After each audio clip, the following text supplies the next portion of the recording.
Bueno, pues buenas noches, hermanas, a todas. Como saben, quienes ya nos han acompañado en congresos anteriores, esta es una actividad que siempre la realizamos, esta conversación de mujer a mujer, donde la intención de esta conversación, de esta charla, es poder, o más bien que nuestra invitada pueda abrirnos un poquito más su corazón y podamos tener como una conversación más amena, como que más en confianza, a diferencia, ¿verdad?, de las plenarias o de la palabra que pues sabemos que nuestras invitadas, en el caso de la hermana Esmeralda, bueno, ha preparado con mucha anticipación. Bien, hermana, pues vamos a comenzar con nuestra charla, con nuestra plática en esta noche. Y me gustaría iniciar esta conversación, hermana, con la siguiente pregunta. Bueno, a mí me gustaría que usted nos contara cómo es que usted descubrió su habilidad para cantar y a partir de qué momento se inició usted en alabanza. Ok, yo no sabía que sabía cantar. Cuando yo estaba en la secundaria, la secundaria en donde yo estaba celebrando el aniversario, no sé, era un aniversario grande, 25 o 50 años, no recuerdo, la verdad no recuerdo qué, pero se hizo una fiesta grande y se hizo por primera vez un concurso de canto. Entonces yo llegué muy emocionada con mi mamá y le dije, mamá, fíjate que van a hacer un concurso de canto, y fue ella la que me dijo, canta, hasta me dijo la canción. Yo no tenía idea, o sea, me acuerdo que cuando fui a hacer mi audición con el maestro de música, nunca había escuchado yo una pista musical, y me dijo, ¿qué canción te sabes? Y tenía ahí un repertorio y le dije, pues creo que esta. No entré a tiempo, o sea, pero mi profesor de música me escuchó y me dijo, bueno, tienes que aprender a escuchar la música, y me dice, pero estás entonada. Entonces, ahí es donde me dijeron que yo podía cantar, y así estuve. Participé en ese evento y ya después cuando tuve mi encuentro con el Señor, pues yo deseaba cantarle a Dios, ¿no? Y la primera canción, ya recordé, que yo canté fue una canción, siempre al término del culto, el que ahora es apóstol, Israel Ramírez, en ese tiempo era misionero allá en Ixmiquilpan, y cada que terminaba el culto me decía, Esme, ven, y tocaba la guitarra, y el canto que yo aprendí era la de Renuévame, Señor Jesús. Pero desde que yo llegué a la iglesia, yo vi el grupo de alabanza y yo decía, yo quiero cantar. Pero así es como en realidad me descubrió mi mamá y el profesor de música, y fueron los que me dijeron que yo podía cantar. Pues sí, a lo mejor aquí dentro de las hermanas que estamos aquí o que están aquí, ¿verdad? A lo mejor ha de haber alguna que otra que tiene el talento, que tiene la habilidad, y a lo mejor dice, no, es que yo canto feo, no sé, ¿no? Y tal vez estas palabras son una motivación para que se puedan animar, para que se Sí. puedan ahora sí que adentrar a este mundo de la alabanza y la adoración. Bien, la siguiente pregunta, hermana, es, ¿nos podría decir usted si es lo mismo cantar que ministrar? No, es totalmente distinto. Les voy a contar un poquito. Después de que yo gané este concurso musical en mi escuela, me buscó un grupo versátil de fiestas y me contrató como una de las cantantes principales de ahí, de ese grupo. Y durante un tiempo yo canté música secular antes de tener mi encuentro con el Señor. Grabamos 2 discos, de hecho. Gracias a Dios no están. Y pues yo cantaba. Pero cuando yo llegué a la iglesia me di cuenta que no era, pues, no valía demasiado el que yo supiera cantar. Tenía que aprender a adorar, ¿no? A ministrar la presencia, o sea, cantar, puedes cantar y puedes mover las fibras de las personas con algunos tonos musicales, pero ministrar la presencia de Dios es algo totalmente diferente, porque no es algo que dependa de ti, sino es que el Espíritu Santo y que tú estés sensible a lo que Dios quiere hacer y dejar ser un instrumento en las manos de Dios para poder ministrar su presencia. Es distinto. Muy bien, así es. Vamos con la siguiente pregunta. Hermana, ¿debería una mujer cristiana escuchar las canciones que interpretan los artistas seculares? ¿Debería una mujer cristiana escuchar? Miren, es que aquí hay que tener mucho cuidado.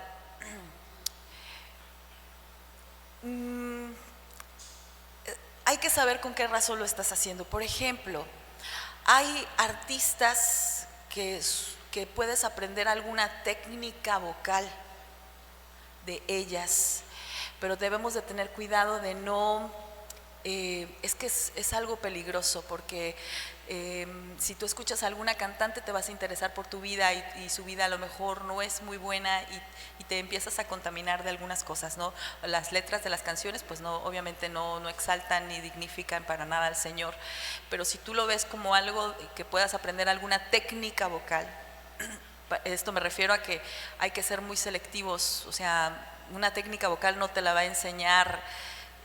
Bueno, es que desconozco los artistas de ahora, la verdad no escucho música secular, pero por ejemplo, si tú vas a escuchar a voy a decir el nombre, Whitney Houston, es una cantante que en su tiempo fue cristiana, pero bueno, después se dedicó a lo secular, pero su técnica vocal era muy buena.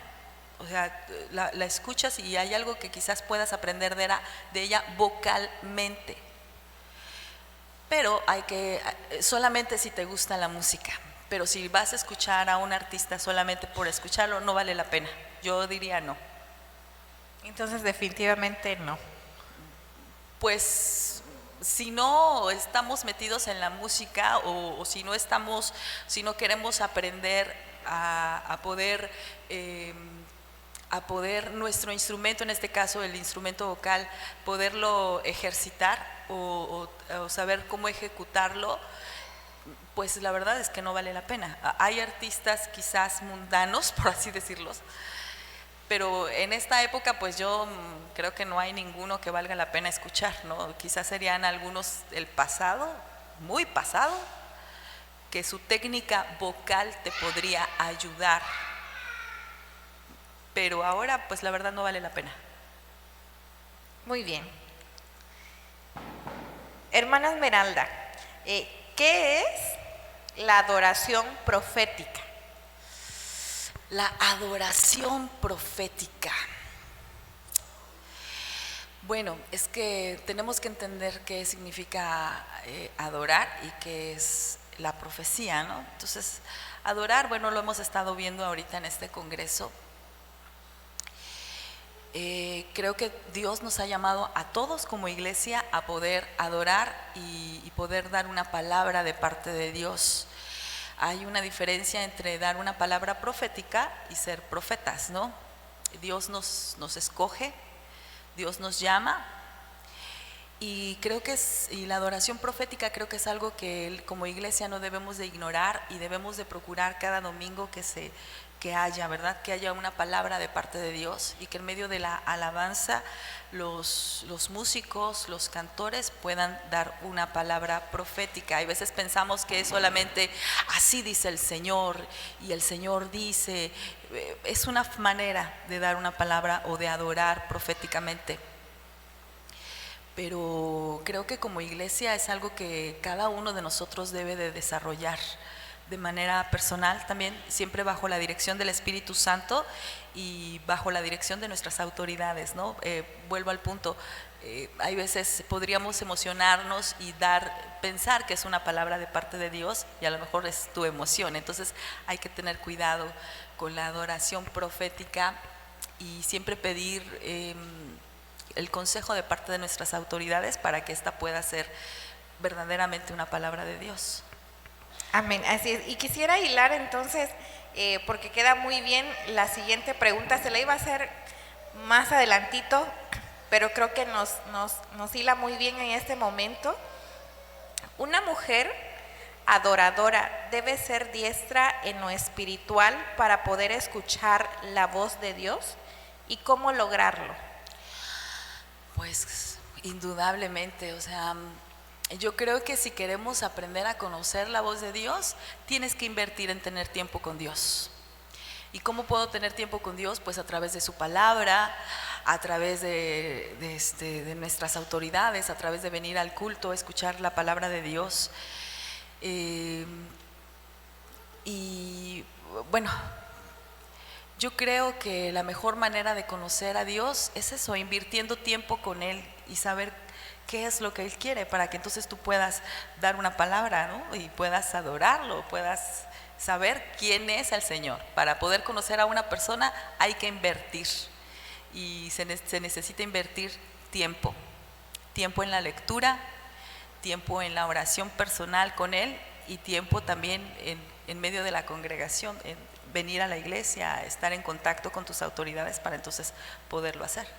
Entonces, bueno, creemos, ¿verdad?, que toda mujer tiene la habilidad para poder escuchar la voz de Dios. Por supuesto, por supuesto. Dios prometió antes de ascender estar con nosotros todos los días. Y si Dios está conmigo todos los días, quiere decir que yo tengo la oportunidad de hablar con Él todos los días, y tengo la oportunidad de poder adorar a Dios todo el tiempo. Todas podemos hacerlo, todas somos adoradoras. Amén, así es. Bien, hermana, en la Biblia leemos una historia acerca de David. David era un hombre, nos dice la Biblia, que le agradaba adorar a Dios. De tal manera que nos narra la Biblia una historia en que hubo un rey, el cual le atormentaba un espíritu, y el rey mandaba llamar a David para que tocara su arpa, e inmediatamente cuando David tocaba este instrumento, el rey sentía paz y podía ser liberado, y este espíritu le dejaba. Y la pregunta es, ¿puede esto suceder aún en nuestros tiempos en medio de la adoración? Sí ocurre. Hay personas, o hay veces nosotros venimos con alguna situación. Saúl se encontraba así porque dice la palabra que él ya había sido desechado de la presencia de Dios por no haber obedecido. Si antes de que David fuera ungido, ya Dios lo había desechado porque no hizo lo que Dios le había ordenado hacer. Dios le dio una victoria, sin embargo, él no honró lo que Dios le había mandado hacer, y dice la palabra que él fue desechado de su presencia. Y hay veces nosotros podemos venir a la iglesia con situaciones que sabemos que están mal, y venimos a la iglesia y calmamos un poquito nuestra condición. Pero tenemos, si no hay un arrepentimiento genuino, solamente vamos a ser como el rey, vamos a calmar por un momento. Y sí, lamentablemente sí ocurre en las iglesias. Hemos visto que a veces la gente viene con una situación o viene con un remordimiento, pero no con un arrepentimiento. Entonces puede hallar un momento de paz, pero eso no quiere decir que la persona verdaderamente se esté rindiendo o haya decidido dejar esa situación que le está impidiendo verdaderamente poder sentir y tener el arrepentimiento genuino. Así es, y eso me recuerda lo que nos compartí hace ratito, ¿no? De adorar, del por qué adoramos. Si adoramos por emoción, como usted decía, no puede venir una mujer y sentir o tener un sentimiento de culpa, y a lo mejor en ese momento se pone a llorar y decir, ya no lo voy a volver a hacer, ya me voy a apartar, y saliendo de acá, o sea, vuelve a su misma condición y a su misma vida, ¿no? Cuando experimentar la liberación de parte de Dios, bueno, es algo más allá, más profundo, donde definitivamente tendríamos o habría que haber un cambio de mentalidad en la persona, un cambio de vida, para poder decir que verdaderamente esa persona ha tenido un encuentro con Dios y ha podido dejarse liberar totalmente por Dios. Bien, hermana. Bueno, ya hablábamos hace ratito de los artistas seculares, y usted decía, ¿no? En este tiempo como que ya no, ninguno de ellos ya podríamos aprender algo, ¿no? Ni siquiera en una técnica vocal. Entonces vemos cómo nuestras nuevas generaciones están siendo influenciadas por un tipo de música donde definitivamente es una música que no les edifica para nada en sus vidas. Y la pregunta es, ¿cómo podemos nosotros influenciar a las nuevas generaciones a través de la música cristiana? Algo que tiene que preocuparnos y que tiene que ser motivo de oración y también de inspiración es efectivamente nuestras generaciones están siendo arrastradas por una corriente, pues dijera mi esposo como músico, ¿verdad? Que ni siquiera es musical, ¿verdad? Pero están siendo arrastrados. Miren, gracias a Dios, dentro de la iglesia, los músicos, los hijos de Dios se han preocupado por esmerarse, por estudiar y por prepararse para que entonces tú puedas tener las herramientas dentro de la iglesia y puedas ejecutar y ser un buen músico, un buen adorador. Esto tiene que ver mucho con la disciplina, tiene que ver mucho con que te guste la música. ¿Cómo podemos atraerlos? Pues gracias al Señor hay ya una gran variedad de música dentro hablando de como iglesia, ¿verdad? Hay música ranchera, hay música pop, hay música tecno, ¿verdad? Hay música que puede atraer a las juventudes, o que puede atraer a la juventud, perdón, que puede atraerla y ellos puedan ver que realmente ellos dentro del Señor o en el Señor pueden ser unos excelentes músicos, pueden ser unos excelentes adoradores, siempre y cuando ellos sean disciplinados y lo busquen. Creo que hay que enseñarles que Dios no está peleado con la música, por el contrario, y que ellos pueden encontrar a los mejores amigos, pueden encontrar su vocación, pueden encontrar la música que les agrade. Y que esta pues simplemente también les pueda edificar, ¿no? ¿Cómo los podemos atraer? Yo creo que hay veces ocurre que nos volvemos demasiado religiosos, pero olvidamos que nuestra juventud tiene que ver a la iglesia, sí, como una iglesia. Hay una diferencia entre ser religiosos y buscar la santidad de Dios, ¿sí? Y si nosotros les enseñamos a los jóvenes que Dios no está peleado con su juventud y que hay música, que hay géneros que se pueden tocar dentro de la iglesia, a lo mejor no en un culto, ¿verdad? Porque en un culto tenemos que pensar en toda la iglesia, pero sí en una reunión de jóvenes, los jóvenes podrían tocar quizás una canción, pues ahorita, bueno, es que a mí me gusta, por ejemplo, me gusta mucho el jazz, me gusta la música pop. Hay muchos artistas o bueno, no artistas, hay muchos hermanos que ejecutan ese tipo de música y que les podemos enseñar a las generaciones la música que les guste, ¿no? Y de esa manera ellos puedan ver y se puedan involucrar. No sé si... Sí, hace ratito, bueno, al contestar esta pregunta, usted mencionaba que debemos tener claramente la diferencia entre lo que es santidad y religiosidad. ¿Nos podría platicar un poquito más acerca de esto? Miren, hay veces nos volvemos religiosos porque pensamos que una falda larga, con todo respeto lo digo, te hace ser santo, pero a lo mejor saliendo de aquí se te olvidó que veniste a adorar al Señor y continúas con una vida normal, por decirlo así. Eso es ser religioso, porque solamente eres como, volvemos al punto, son apariencias solamente. Hay gente que viene o habemos personas, ¿verdad? Habemos personas que estamos aquí en la iglesia y que a lo mejor no faltamos un solo domingo, pero durante toda la semana ni siquiera abres tu Biblia, ni siquiera oras. Entonces nos volvemos religiosos, nos volvemos personas que solamente aparentamos algo, pero que en realidad no lo estamos viviendo. Entonces, esa es una diferencia entre ser una persona religiosa, que haces las cosas porque sabes que se deben hacer y sabes cómo se hacen, pero en tu vida no hay un cambio real, no eres, como decía la hermana Miriam hace un momento, ¿verdad? No hueles bien, o sea, tu perfume no es grato para la sociedad. A lo mejor aquí en la iglesia todos nos vemos santas aquí en la iglesia, todos somos hermosas y traemos una aureola, ¿verdad?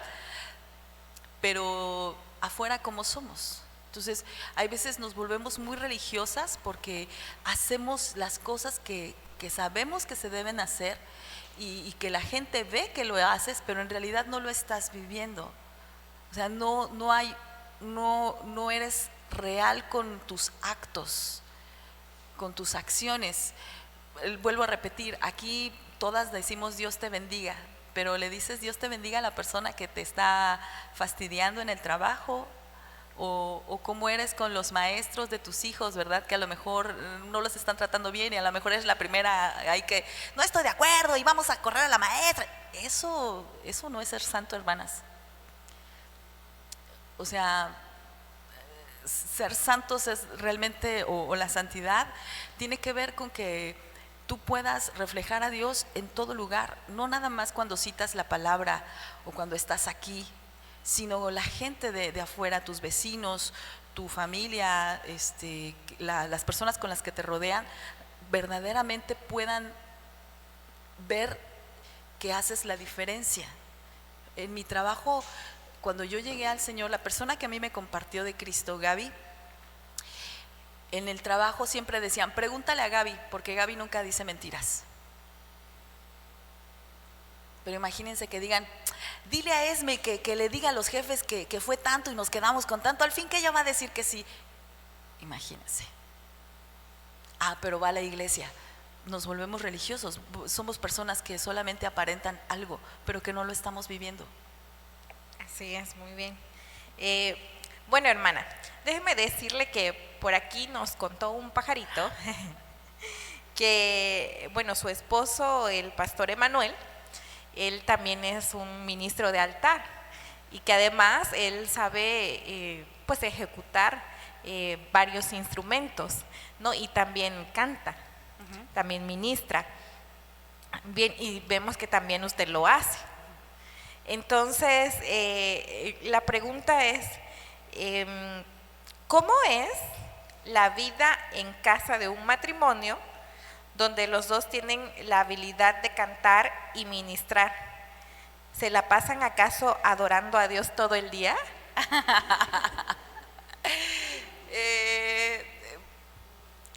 Miren, casarse con un músico es muy bonito, pero debemos entender que la música es muy celosa. Entonces, escuchar una canción con mi esposo no se puede.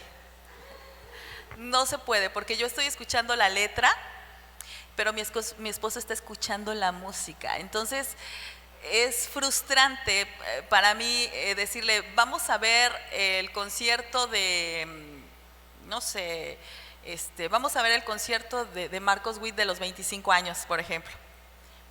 Fue terrible, porque vimos el video y estábamos con otro amigo que también es músico y su esposa también canta. Y fue terrible porque la primera canción, pausa. ¿Escuchaste eso? No, escucha el bajo, regrésale. Y nosotras, empezaba la canción y nosotras, pausa. No, pero ¿escuchaste eso? Mira, otra vez, ahí va. ¡Tac! Entonces, casarte con un músico, y más cuando a este le gusta escuchar los detalles, bueno, es que ese es un músico, puede ser frustrante si no te gusta la música, porque sabes que no va a escuchar la canción completa, se va a ir por pausas. Entonces, ese día mi amiga y yo dijimos, déjalos y vamos a vernos a la tele el concierto, porque estos no nos van a dejar, ¿verdad? Nos tardamos demasiado en ver el concierto, porque ellos estaban escuchando la música, la ejecución, Y como el hermano tiene instrumentos en su casa, le dice, a ver, vamos a hacerlo. Entonces, no pudimos escuchar el concierto completo. Y eso pasa en mi casa. Cuando mi esposo dice, vamos a sacar una canción, ¡Esme! Ya sé que no me va a dejar cocinar, ya sé que no me va a dejar hacer porque, a ver, Esme, ven. A ver, ahí va, otra vez, empieza. Y ya, dime lo que tú has venido, yo vine a alabar a Dios. Y a ver, espérate, a ver. Tin, tin, tin, tin, tin, tin. Entonces, es bonito cuando ya sale. Pero mientras no, es divertido de repente. Entonces, consejo para las hermanas solteras. Si se van a casar con un músico, necesitan paciencia y amor. Y que les guste la música. Ya escucharon, hermanas solteras, hay que pensarlo muy bien, muy bien. Bueno, también regálenos otra preguntita un poquito personal. Sí. Pues también sabemos que tienen hijos, que Sí. tienen 3 hijas mujeres. ¿Usted considera que, bueno, ambos, tanto su esposo como usted, han influenciado en relación a la música, alabanza y adoración a sus hijas? Sí. Nuestras hijas, bueno, mis hijas desde el vientre siempre escucharon que yo cantaba y que mi marido tocaba. Y sí hemos influenciado mucho en que ellas amen la música. Mi hija la mayor, mi esposo intentó enseñarle el piano, pero resulta que ella era más atrevida. Ella toca la batería. Entonces canta también, pero le gusta tocar la batería. Y mi hija Keila tiene mejor voz que la mayor, pero es muy tímida. Entonces ella le gusta la música, pero le gusta más subirle a los micrófonos, ecualizar y todo eso. Y la chiquita pues siempre nos ha escuchado en la casa, escuchando alabanzas, siempre nos ha escuchado estudiar, ha visto que su papá estudia, que agarra la guitarra y que entono. Entonces ella aún todavía no sé si ella vaya a cantar, pero estoy segura que ella es una escritora, porque ella está jugando y canta canciones que hay en su corazón. Ahí tengo algunas grabaciones de ella donde está jugando, pero hay un sentido de lo que ella está cantando. Hay una canción que empezó, dice, te alabaré, Señor, te alabaré con mi corazón, porque tú eres bueno, porque tú eres santo, yo te alabo, Señor. Pero es algo que nació en su corazón y ella estaba jugando. Y ya después le volví a repetir, le dije, ¿cómo era tu canción? Y me la volvió a cantar. Entonces ella de repente canta, o sea, pero algo, esa es la adoración espontánea, ¿verdad? Algo que Dios le va poniendo en su corazón. Entonces yo sé que mi hija es escritora. Y sí, claro que sí hemos influenciado mucho en que a ellas les guste la música y procuren pues siempre hacerlo mejor que nosotros. ¿Cree que, por ejemplo, bueno, los hermanos que participan, que ministran aquí en el grupo de alabanza, están la mamá y su hijo, por ejemplo, ¿no? La mamá y su hijo, así están en la alabanza. ¿Cree que ellas deberían, con toda la intención, poder acercar más a sus hijos a la música, a tocar, a ministrar? Sí. Miren, yo creo que Dios a todos nos ha dado la oportunidad de poderle cantar. Y si tu hijo o tú como padre estás involucrado en la música, es bueno que también los puedas involucrar, porque yo creo que si Dios te permite a ti adorarlo de una manera, en mi caso yo era lírica, o sea, yo no fui a una escuela de música. Fue mucho tiempo después que yo tuve la oportunidad de estar con algunas maestras muy buenas que me enseñaron algunas técnicas que yo desconocía. Y esto me ayudó para que entonces a mis hijas les pudiera yo inculcar el deseo de poder no solamente ejecutar, sino que pudieran aprender con un maestro de música que les enseñara técnica. Entonces yo creo que sí es una buena inversión, porque se necesita de una inversión para poderlos llevar a una escuela. y yo creo que es bueno también enseñarles a nuestros hijos que ellos pueden desarrollar ese don, ese talento. Bueno, pues muchas gracias, hermana Esmeralda, por compartir con nosotros esta plática, esta charla. Espero que pues las hermanas hayan aprovechado, hayan tomado algunos consejitos ahí para su vida personal.